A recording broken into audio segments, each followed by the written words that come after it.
In the latest trials and tribulations of a SpaceX Starlink competitor that went bankrupt after spending $3 billion to launch just 74 small internet satellites, it appears that OneWeb knowingly misled both media and US regulators over a claimed near miss with a Starlink satellite. Back on the 9th of April, OneWeb went public with claims that SpaceX had mishandled its response to a routine satellite collision avoidance warning from the US military, which monitors the location of satellites and space debris. According to OneWeb Government Affairs Chief Chris McLaughlin, SpaceX disabled an automated system designed to detect and automatically command Starlink satellite collision avoidance maneuvers to let OneWeb move its satellite instead. McLaughlin also stated that coordination is the issue. It is not sufficient to say I've got an automated system. He also recently criticized the maneuverability of Starlink satellites, claiming that Starlink's engineers said they couldn't do anything to avoid a collision and switched off the collision avoidance system so OneWeb could maneuver around the Starlink satellite without interference. As it turns out,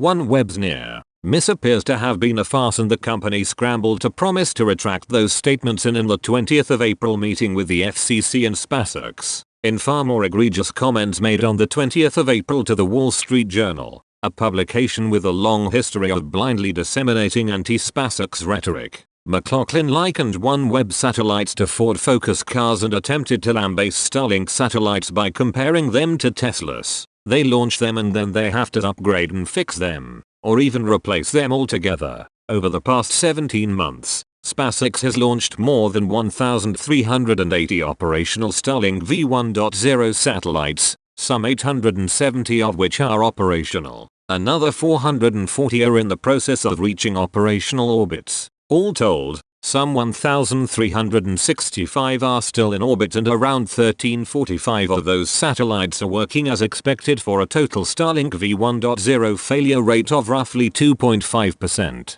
As is SpaceX's bread and butter, however, reliability has been continuously improving, and of 960 Starlink satellites launched over the last 12 months, the overall failure rate has dropped to less than 1%, an almost threefold improvement. After exiting bankruptcy last November, OneWeb has completed just 2 more launches for a total of 140 operational satellites in orbit of a planned 650, operating at a much higher 1,200 kilometers, 750 mi, orbit. Any failure of OneWeb satellites would produce debris that could remain in orbit for decades, whereas SpaceX has explicitly chosen much lower 550 kilometers, 340 mi, orbits, meaning that debris re-enters in a matter of years. At Starlink's sub 300 kilometer, 185 mi, insertion orbit, any faulty satellites screened during SpaceX's checkout process re-enter in a matter of days or weeks thanks to drag from Earth's atmosphere. The first phase of SpaceX's Starlink constellation will require approximately 4,400 satellites in low Earth orbit, LEO,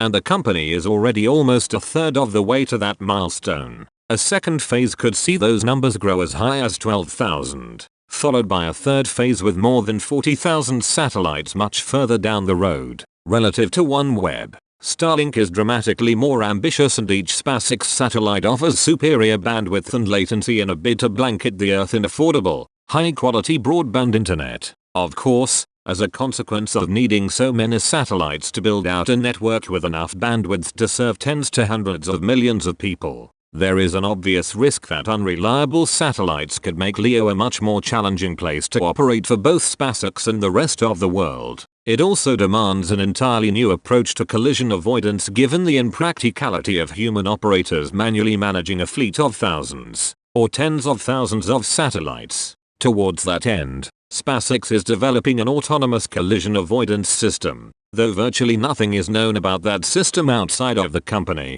creating a far from optimal situation for all other satellite operators. Nevertheless, aside from one publicized avoidance maneuver in 2019, SpaceX appears to be quickly becoming a responsible and, mostly, transparent operator and custodian, in an apparent attempt to capitalize on vague fears of space debris and satellite collisions. OneWeb, or perhaps just McLaughlin, took it upon itself to consciously misconstrue a routine, professional process of collision avoidance coordination between OneWeb and SpaceX. McLaughlin ran a gauntlet of media outlets to drag SpaceX through the mud and criticize both the company's technology and response, ultimately claiming that SpaceX's Starlink satellite was incapable of maneuvering out of the way. Instead, according to a precise, evidenced timeline of events presented by SpaceX to the FCC, the coordination was routine, uneventful, and entirely successful. OneWeb itself explicitly asked SpaceX to disable its autonomous collision avoidance software and allow the company to maneuver its own satellite out of the way after SpaceX made it clear that the Starlink spacecraft could also manage the task. The event was neither urgent or a close call, as OneWeb and media outlets later claimed.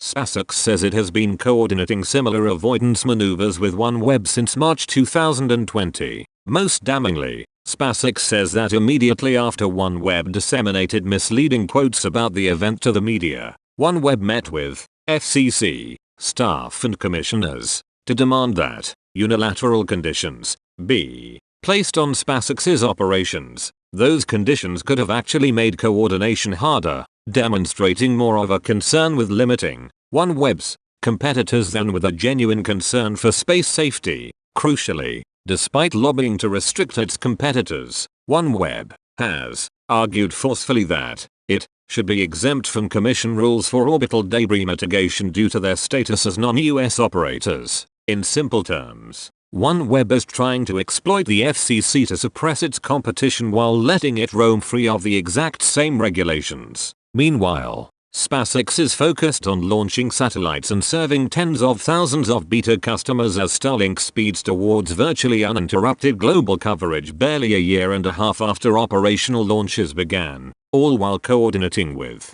dozens of other satellite operators to be the best neighbor it can be in space.